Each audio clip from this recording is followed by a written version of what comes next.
పొదలకూరు మండలం విరువూరు గ్రామంలో గురువారం రాష్ట్ర వ్యవసాయ శాఖ మంత్రి కాకాని గోవర్ధన్ రెడ్డి వివిధ అభివృద్ధి పనులకు ప్రారంభోత్సవాలు జరిపారు. తొలుత ఆయన సీతారామాంజనేయ ఆలయాన్ని ప్రారంభించి ఆలయంలో ప్రత్యేక పూజలు నిర్వహించారు. అనంతరం డ్రైన్లకు ప్రారంభోత్సవం జరిపారు. అలాగే రామాలయ నిర్మాణానికి శంకుస్థాపన చేశారు. ఈ సందర్భంగా ఆయన మాట్లాడుతూ టీటీడీ నిధుల నుంచి ఆలయాల నిర్మాణానికి నిధులు మంజూరు చేయించినట్లు చెప్పారు. సర్వేపల్లి నియోజకవర్గంలో ఏమి కోరితే అన్ని చేశామని, అయితే దేవాలయాల నిర్మాణాల్లో వెనకబడిపోతున్నామని, ఆర్థిక స్తోమత లేని కారణంగా కాలనీల్లో దేవాలయాలు నిర్మించుకోలేకపోతున్నారని టీటీడీ చైర్మన్ దృష్టికి తీసుకెళ్లారని చెప్పారు. దీంతో ఆయన నిధులు మంజూరు చేశారని పేర్కొన్నారు. గ్రామానికి విచ్చేసిన కాకానికి గ్రామస్తులు బైక్ ర్యాలీతో ఘనంగా స్వాగతం పలికారు. ఈ కార్యక్రమంలో పొదలకూరు జెడ్పీటీసీ తెనాలి నిర్మల, విరువూరు మాజీ సర్పంచ్ బచ్చల సురేష్ కుమార్ రెడ్డి, మండల వైకాపా నాయకులు పాల్గొన్నారు.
నిర్మించాలని అనేక సందర్భాల్లో స్థానికంగా ఉండేటువంటి గ్రామస్తుల కోరడం ఈ కాలనీకి సంబంధించి 2014లో వచ్చినప్పుడు అడిగారు.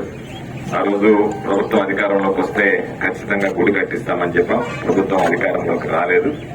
2019లో మరలా వచ్చి అడిగినప్పుడు పాపం కొంతమంది అన్నారు, అయ్యా పోయినసారి కూడా కట్టిస్తామన్నారు, కట్టించలేకపోయారు అని అంటే మన ప్రభుత్వం రాలేదు, ప్రభుత్వం వస్తే వెంటనే దానికి సంబంధించి చేయిస్తానని చెప్పాను. అయితే ఈరోజు ప్రభుత్వం అధికారంలోకి వచ్చిన తర్వాత పాపం చిన్ని అనేక సందర్భాల్లో నాకు గుర్తు చేశాడు. ఆ రోజు టీటీడీ చైర్మన్ గా ఉన్నటువంటి సుబ్బారెడ్డి గారిని, ధర్మారెడ్డి గారిని అడిగి, అయ్యా అన్ని సిమెంట్ రోడ్లు వేశాం, సైడ్ కాలువలు వేశాం, త్రాగునీటికి ఇబ్బంది లేకుండా చేశాం, సాగునీటి వసతి కల్పించాం, సర్వేపల్లి నియోజకవర్గ ప్రజలు ఏమి కోరుకుంటే అన్ని చేశాం, దేవాలయాలు ఉన్నారు, ఆర్థిక స్తోమత లేనటువంటి కాలనీలో ఉన్నటువంటి వాళ్ళు, కాబట్టి వాళ్ళందరికీ ఇవ్వండి అంటే పాపం ఆయన మండలానికి 10 మొత్తం నియోజకవర్గానికి ఒక 10 దేవస్థానాలు ఇస్తానని చెప్పాడు. నియోజకవర్గానికి 10 కుదిరే పని కాదు, గ్రామానికే 2-3 దేవస్థానాలు కావాల్సినటువంటి పరిస్థితి ఉంది అని చెప్పడం జరిగింది. అలా ఆయన అన్నాడు, గ్రామానికి 2, గ్రామానికి 1 ఇవ్వడమే కష్టమైతే అన్నాడు. పరిస్థితులు ఆ విధంగా ఉన్నాయి. ఏ గ్రామాల్లో అయితే మనం హామీ ఇచ్చామో ఖచ్చితంగా వాటిని నెరవేర్చాలనేటువంటి తపన మనస్తత్వం ఉండేటువంటి వాడిని అని చెప్పి కోరి ఈ గ్రామానికి సంబంధించి 2 దేవస్థానాలు, ఒకటి జొన్నలమిట్ట గిరిజన కాలనీలో శంకుస్థాపన చేసి ప్రారంభించి ప్రతిష్ట పూర్తయింది. ఈరోజు ఒకటి ఈ కాలనీకి సంబంధించి ఈరోజు ప్రారంభించి దాన్ని ప్రతిష్ట పూర్తి చేసి మీ అందరి కోరిక, మీ మనోభావాలను తీర్చేటువంటి విధంగా ఈరోజు ఈ సీతారామన్ విగ్రహాన్ని ఇక్కడ ప్రతిష్ఠించడం జరిగింది. దీనికి సంబంధించి నిధులు మంజూరు చేసిన చాలా దగ్గరలా మందకొడిగా సాగుతున్నాయి పనులు. ముందు మొదటి విడతలో చేసినటువంటివే జొన్నమెట్ట గిరిజన కాలనీతో చేసినటువంటి దేవాలయాలే ఇంకా పూర్తి కాలేదు, త్వరలో పూర్తి చేసేటువంటి పరిస్థితులు ఉన్నారు.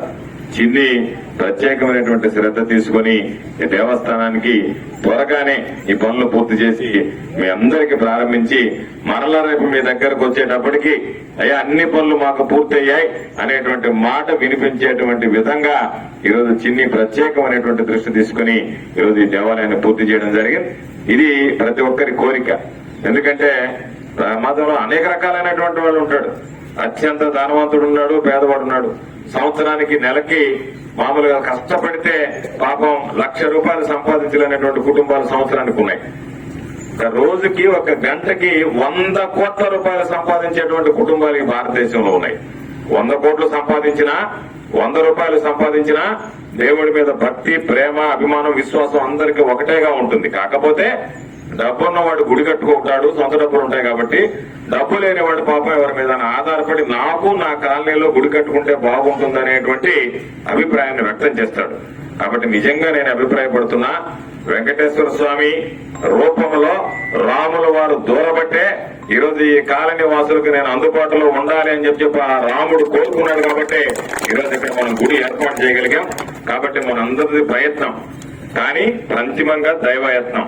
కాబట్టి భగవంతుడు ఇక్కడ నిలవాలి, కొలువు తీరాలనేటువంటి ఆలోచన కలిగింది. కాబట్టి మా అందరికీ కూడా మంచి బుద్ధి కలిగి ఈరోజు దాన్ని మీకు అందించడం జరిగిందని ఈ సందర్భంగా తెలియజేస్తూ, తప్పనిసరిగా ఈ రాష్ట్ర ముఖ్యమంత్రి జగన్మోహన్ రెడ్డి గారికి ఆ సీతారాముల ఆశీస్సులతో పాటు మీ అందరి దీవెనలు ఎల్లవేళలా ఉండాలని కోరుకుంటూ ఈరోజు చాలా సంతోషంగా ఉంది. అనేక సంవత్సరాలుగా నేను వచ్చినప్పుడల్లా మీరు నాకు గుర్తు చేసేటువంటి ఈ కార్యక్రమాన్ని పూర్తి చేసి ఈరోజు మీ అందరి సమక్షంలో ఈరోజు ఆ సీతారాముల విగ్రహాలకి పూజ నిర్వహించేటువంటి భాగ్యం ప్రసాదించినటువంటి మీ అందరికీ మరొకసారి పేరు పేరున చేతులు జోడించి హృదయపూర్వకమైనటువంటి ధన్యవాదాలు తెలియజేసుకుంటూ సెలవు తీసుకుంటున్నాను. నమస్కారం.